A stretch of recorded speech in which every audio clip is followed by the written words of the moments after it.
Welcome everybody to another episode of the Talking with Heroes talk show program. I am Bob Calvert, the founder and host of Talking with Heroes. For those of you who might not have our website addresses, talkingwithheroes.com, and we have a news site where all of our recent audio and video programs you can find out about, listen, or watch. And that is thankyoufforyourservice.us. And for those of you who have been watching those recent programs, with mywarriorsplace.org, freedomservicedogs.org, projectsanctuary.org, amazing people that we met at these events that you can watch on the videos on our YouTube page. And but today, actually for the next few days, we're on the road again. My good friend Eric Chia, who's here sitting next to me, many of you who have been following Talking with Heroes for years, because we've been doing this now for over 10 years, on and off, you've either heard the name Eric Chia or seen his name on programs, on credits. Eric, when I first started this, matter of fact, we were talking yesterday with my daughter, because they're here too. He remembers me calling him when my daughter, back in 2002, early 2002, she enlisted in the Army. Up north of the river here in the Kansas City, Missouri area. Totally took me by surprise, and I called Eric, and I remember him saying, "She's doing what?" That is like, this is a little girl here, right? And of course she went in the Army, and I had no idea that I'd end up doing a talk show like this for over 10 years. But Eric brought us into Kansas City because we have some really neat people that we're going to do video programs with. This is the first segment, and Eric, just thank you for bringing us in, and we're going to do a whole new segment with you, though. Yeah, we're going to find out a lot more about you now, on video this time. Okay, and you have some companies? Yeah, we do. I have a couple of companies that I work with and work for, and we'll be talking a little bit more about it. Okay, and then we're also, one of the last episodes we're going to do is with a group, one of the members of r4alliance.org, Project Healing Waters Fly Fishing. They're nationwide. It's Project Healing Waters, it's phwff.org. Michael Davis, and I believe the other veteran's name is Bruce. I haven't talked to him yet, but we're going to meet at Shawnee Mission Lake? Shawnee Mission Lake, yep, okay, that's and right. We're going to talk about fly fishing. That's right. Okay. All right, well, Eric, well, thank you. And folks, you'll hear a lot more about Eric here on the next video episode. And what we're going to do now is we're going to bring up here Colonel Rich Graham, and personal friends of Eric. And by the way, we're at the church Indian here. Creek, yeah, we're at Indian Creek Community Church here. So. Right, which I attended service this morning, and we've got a couple of people here we're going to talk with that are members. Okay. Great, okay. So here we go. Hello, Colonel. How are you, sir? How you doing? Thank you for your service to our country. Thank you. It's my pleasure. And just met you a little earlier, less than an hour ago. Yep. And it's fascinating to hear about your career and many things you told me. And so let's start out, tell people a little bit about yourself and how long you've served. I've been in Army Reserve for 32 years. Actually, I just finished my 31st year. I'm in my 32nd year. I did it after my freshman year of college, when I decided I needed a little bit of self-discipline and better grades. So I've just been doing it ever since. Had no intention of making it a career, but I did. I've been all over the world, and I've seen things, good and bad, and I wouldn't have traded for the world. Sure. Now you've had numerous deployments. Was Bosnia your first deployment? Actually, my very first deployment was Iraq. Oh, okay. 2005 till January of 2006. I was at the Combined Joint Special Operations Task Force in Balad, supporting the Special Operations Forces, the two task forces that were over there doing the counterterrorism and Operation Iraqi Freedom.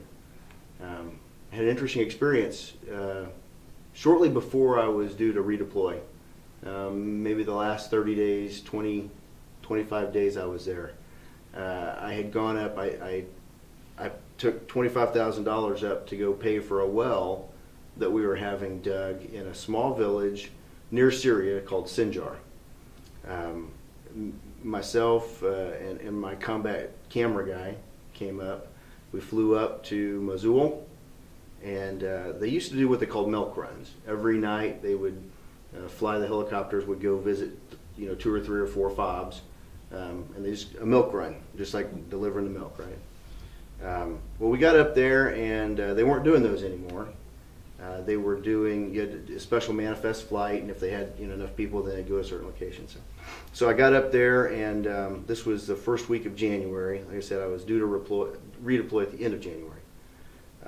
It was mid 50s. It was bright and sunny and beautiful, and so I put my name down on a manifest for a flight, which actually wasn't going to occur then for the second day, 2 days later.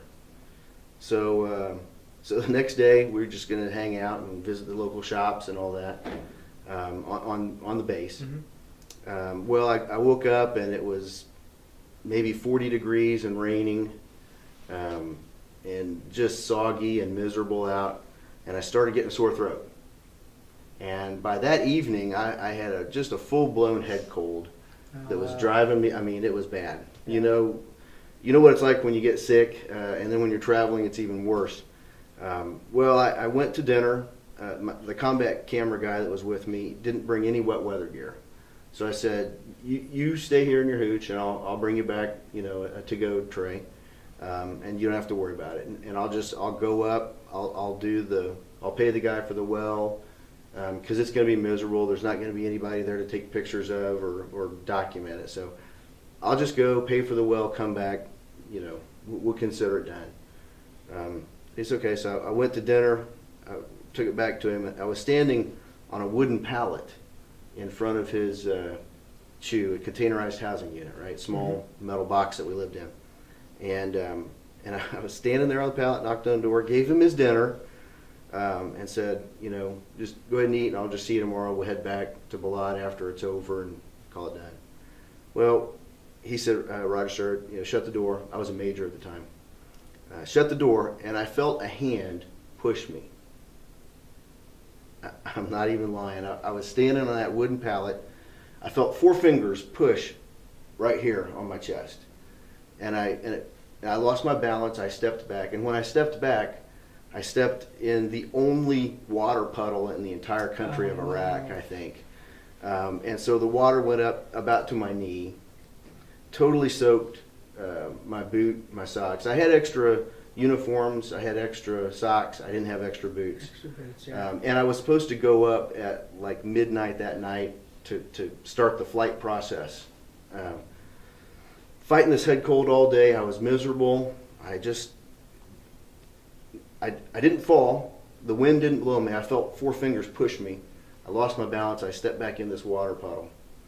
And I decided that, I was doing this, just for before I went home, contribute one last thing to the effort.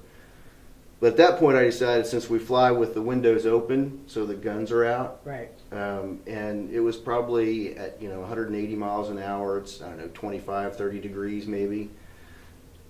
With the chest cold and everything I was dealing with, I wasn't going to mess with it. Nope. Yeah. So I went up to the jock, and I told the captain, I said, scratch me from the manifest. I'm not going. It's not worth it. So I'm going to go back, take some cough medicine or whatever, and sleep. And so did that. Went back to my room, fell asleep. Woke up the next morning. It was nice weather. My head cold was completely gone. I don't know how that happened, but never get over a cold that fast. Yeah, maybe there was a reason you weren't supposed to go. Yeah, because the helicopter I was manifest on crashed and they all died. Okay. So every single person died. Oh, I'm sorry to hear that. But you weren't on it. I wasn't on it. God wasn't done with me yet. So you didn't really see anybody. I wouldn't be sitting here with pushing. you today. No, there was nobody there. Oh my gosh. We're sitting in church and I'm having goosebumps on this one. Wow.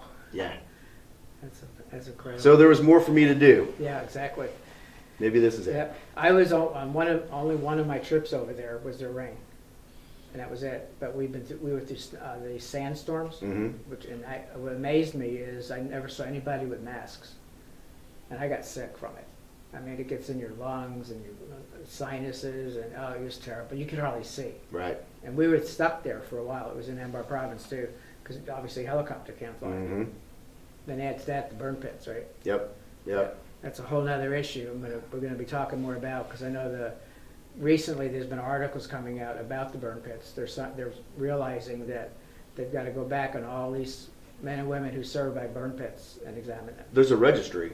There's National Burn Pit Registry. Yeah. You go through, and I can't remember if it requires a CAC card or not, but there is a registry. So I've registered and I've filled out the questionnaire. Not cleared, but I've included it in my other post-deployment physicals. Yes, there was a huge burn pit in Balad, and yes, we smelled it, that. and depending on which direction the wind was blowing, 24/7 you could smell it. Nauseating. Yeah. Yeah, my son-in-law's been on the waiting list for 7 months. Yeah. Matter of fact, I just contacted a congressman in Colorado, and I was amazed he responded, Congressman Lamborn. Mhm. And those waiting lists are not acceptable. No way. Yeah. But it's a reality, though. That's right. You always have to go through. Okay, so you had your Iraq deployment, you were in Bosnia, and then you were in Afghanistan twice. Yep, went to Afghanistan in 2009 as a deputy director for information operations for the headquarters, U.S. Forces Afghanistan. It was a short tour. I was a temp fill, if you will, while they were waiting for the RFF deployments. So anyway, I was there for roughly 4 months, 2009. I went back in February of 2011. I was at Camp Warehouse for 9 months. I led a team of, it's called the Human Terrain System, and I had a team of 4 civilians. We went out, we worked for the Turkish general, who was the commander of RC Capital. We would go out, and so the Turks were not doing combat operations. They were only doing humanitarian assistance. They had adopted a couple of schools that they had a number of projects that they had done for a soccer field, I think a well just for the school for a water supply. We went out to that school several times and interviewed the kids. They had boys there up until I think about maybe 5th grade, and then from 6th grade on through 12th grade it was girls. So they called it a girls' school even though there was boys there at the elementary age. And we asked them questions about doing sociocultural research. What do you want to be when you grow up? What do your parents think about education? And a variety of responses. One girl wanted to be a helicopter pilot because she saw the helicopters all the time flying around. One girl wanted to be the prime minister. A lot of kids wanted to be journalists, but that was the number one response: journalists. Interesting. Because what they were getting on TV was what they had never gotten before, right? Information. Right. A number of them wanted to be teachers, and a number of them, journalists, teachers, and doctors were the top 3. But they ran the gamut, everything, you know. We went to they had a Turkish hospital there, a clinic that they had walk-in hours for the local Afghans, and they would come. We talked to some people that traveled hundreds of miles to come to this clinic because it was free, because it was first world medicine dispensed by the Turkish government, Turkish military providing it. There was kids there. You met my granddaughter earlier. There was kids there her age, and they were unclean. The hygiene is very poor. They would have broken fingers or hands or arms. They would just be disfigured physically from either an ailment or an injury. And I didn't hear one kid cry the whole time I was there. But they would go in, get health care, get nutrition, get vitamins, minerals, shots, preventive medicine, those kind of things. It was a very interesting experience. We were outside the wire all the time.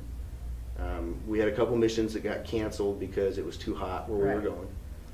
Like I said, I worked for the Turkish brigadier, and he didn't want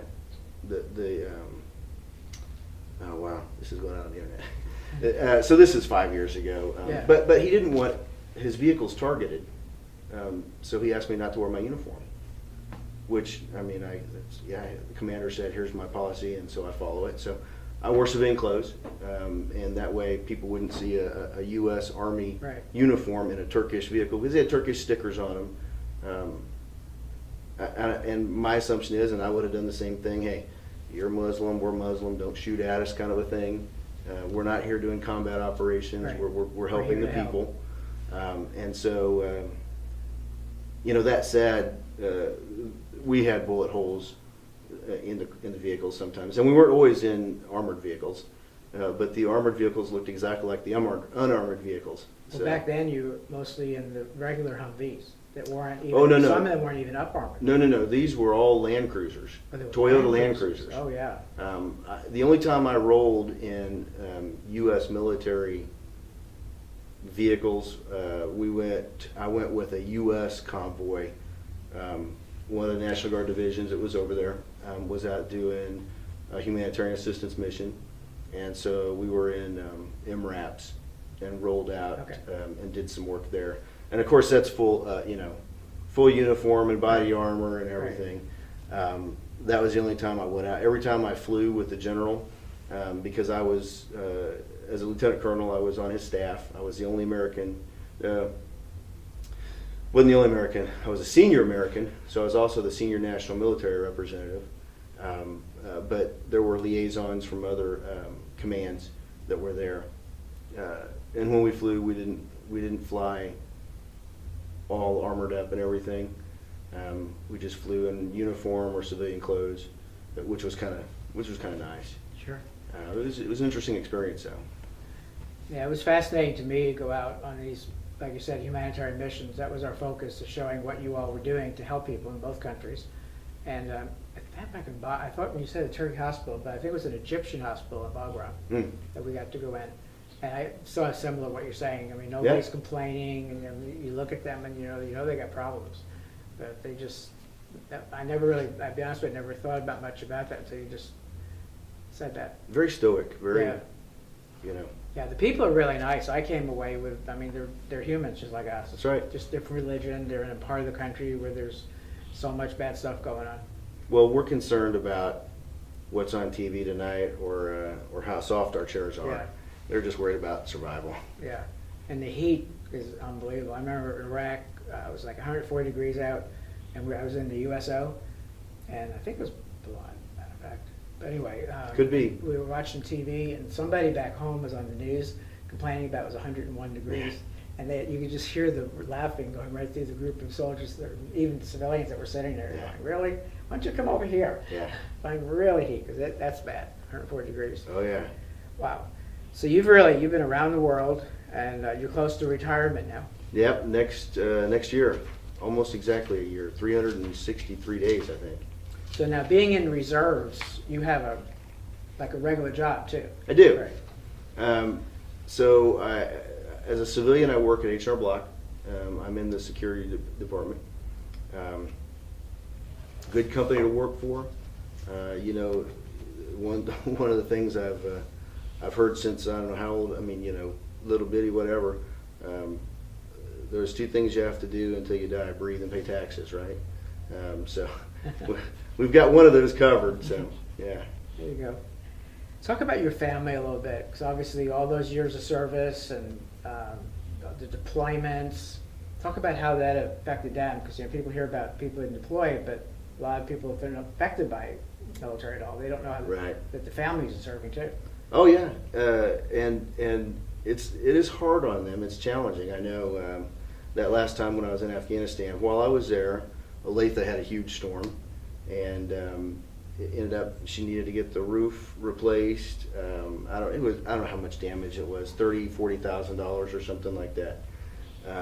And there she is with the kids are much younger at the time, 5 years from now, younger, and she's got all this damage on the house that she's got to coordinate with the insurance company, and USA deals exclusively with military, so they're used to people being deployed, and so they were helpful.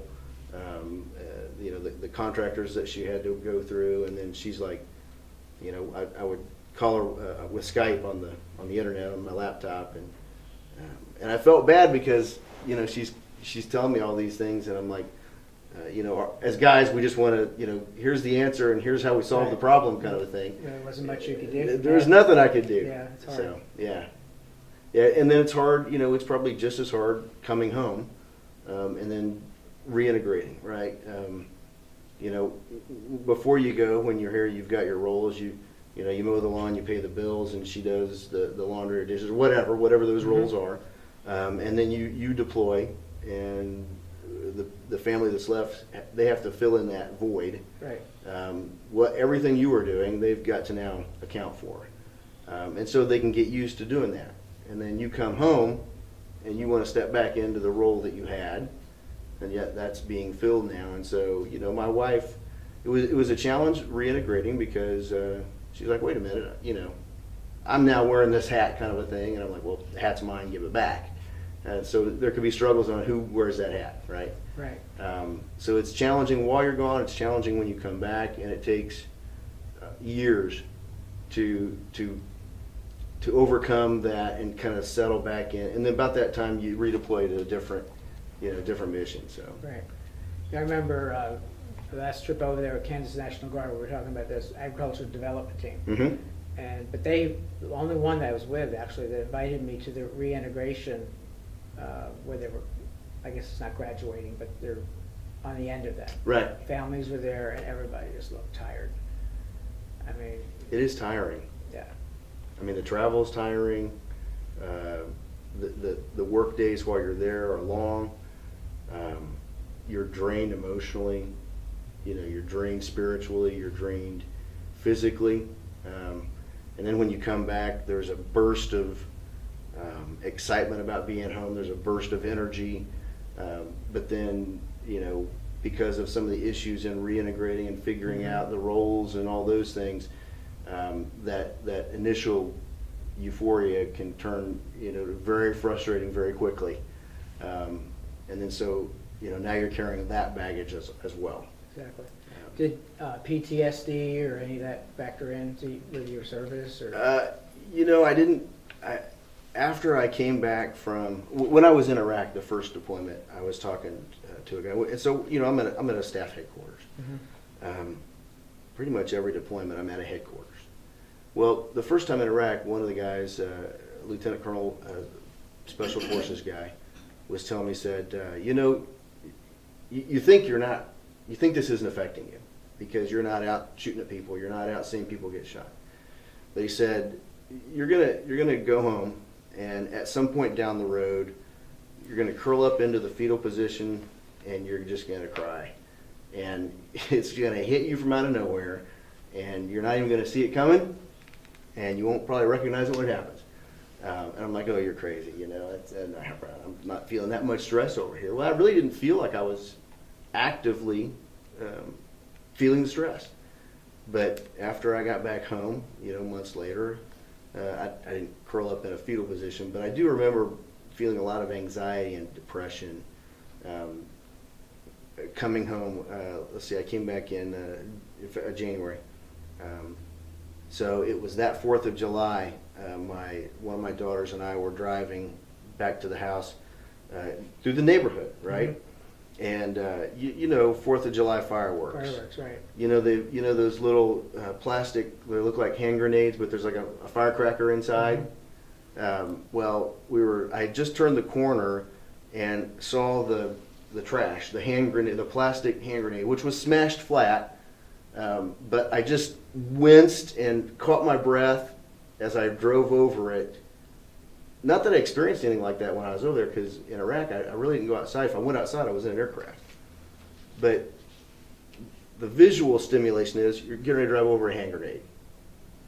When I went out jogging and there would be trash and boxes. You want to go look through the trash? Oh no! I just want to get past it as fast as I can because it's an IED. Right. And so those little things, yeah, they'll mess with you. They were in your brain forever, Yeah. probably. Yeah. Yeah. What was interesting when we were talking earlier is you told me a story about your son-in-law. Yeah. So I talked the military up to the kids, Yeah. you know, all of them, nieces and nephews and all that. And so I was talking to my son-in-law, and there's a lot of benefits to being in, especially the reserve, if you don't want to go active duty. You know, you get insurance now, you get some benefits and all those kind of things. And so he finally decided he thought that'd be a good idea and enlisted in the Navy Reserve. And beginning of May, we went up when he was shipping. We all went up for his oath of enlistment and ship from MEPS, like you did with your daughter, right? Mm-hmm. Well, I said, hey, I'd like to do the swearing in.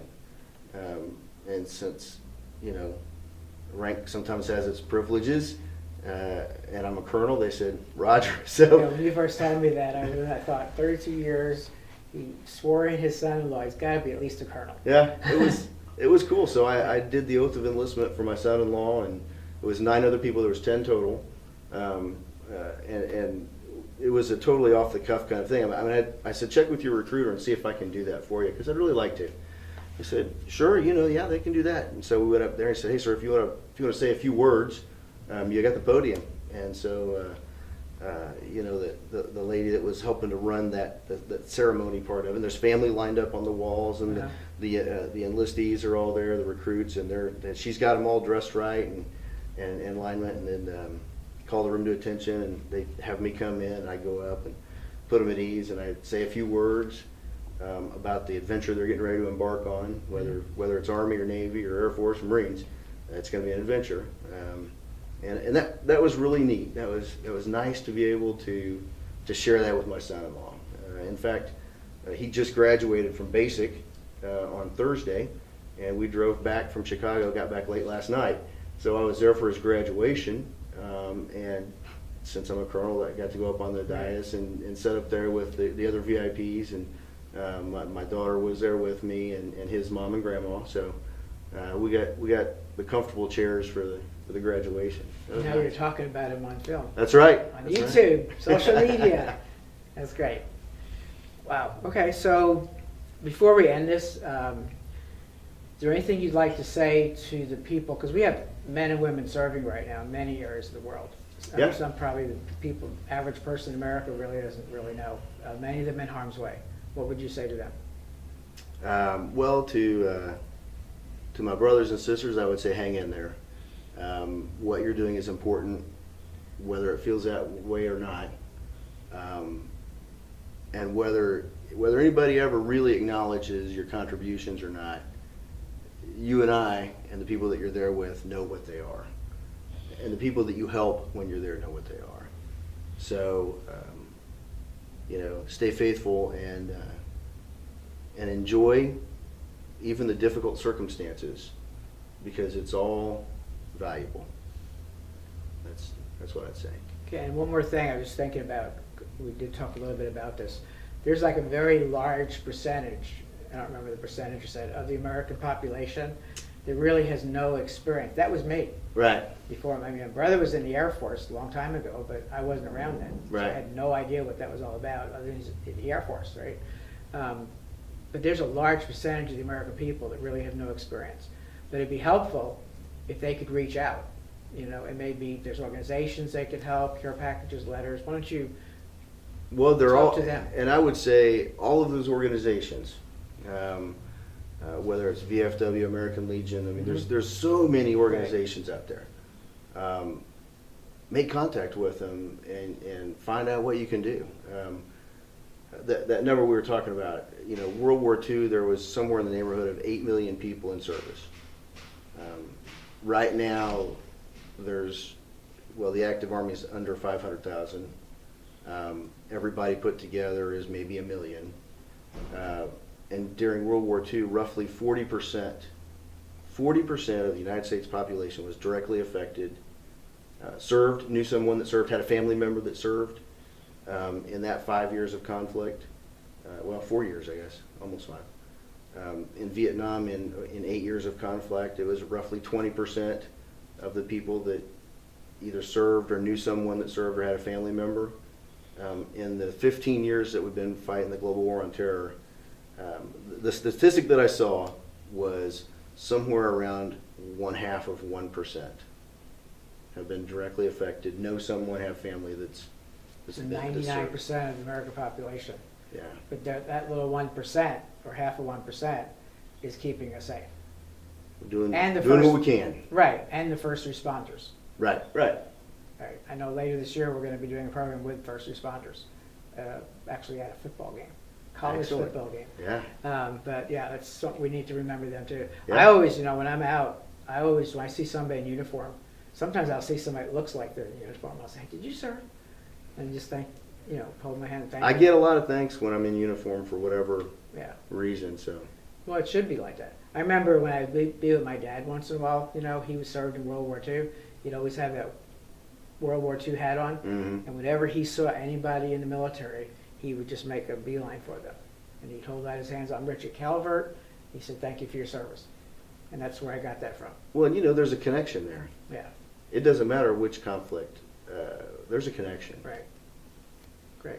Well, thank you very much. I Thank you, appreciate you sir. taking the time. I Glad to have met appreciate you it. here at the Indian Creek Community Church Yeah. today. My privilege to help you out. Well, I appreciate it. Thank you for your service. Thanks. Well, folks, once again, we're here. We're actually here in Olathe, Kansas. We have some more video episodes coming up. And one of the people that you saw at the very beginning of the program, we're going to be talking with a little more extensively, Eric Chia. When I first started, suggestion was made to me to start the talk show, I didn't really know what to do, didn't know anything about websites or anything like that, but I knew Eric.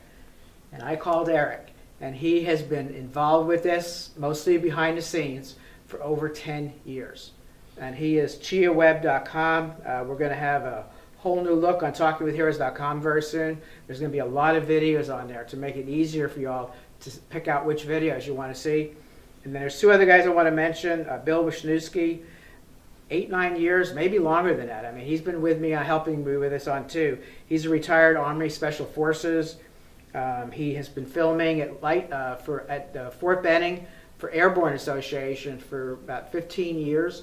Any of you out there watching, you've been through any of the airborne programs at all. When you finish, there'll be a table set up there, and there have pictures available for your families and videos. That's Bill. He's been doing that, and I'll tell people that, and they'll go, "Yeah, I think I met him," right? And then Colin Clark, just amazing. GreenOxPallets.com. He's in Colorado. Amazing pallets that they've developed that will eventually, from what he's telling me, with these big corporations he's meeting with, will eventually eliminate wooden pallets, which is so many of them in the junkyards and stuff Yeah. like that. So Yeah. anyway, thank them for this. So we'll be back. Folks, also one more thing. Please share these videos with everybody you can. And there's many of you doing that. I see a lot of the same names. We're hoping to grow that. We have over 370,000 that have watched one or more of our videos from Iraq and Afghanistan and videos since. That's all word of mouth. And so if you like what you're seeing here, please share the video. We'll have them on YouTube. We'll have them on all our social media sites. So thank you very much. To all of our men and women who are serving, thank you for your service. Be safe, stay alert. We look forward to you coming back soon. God bless you all. God bless America.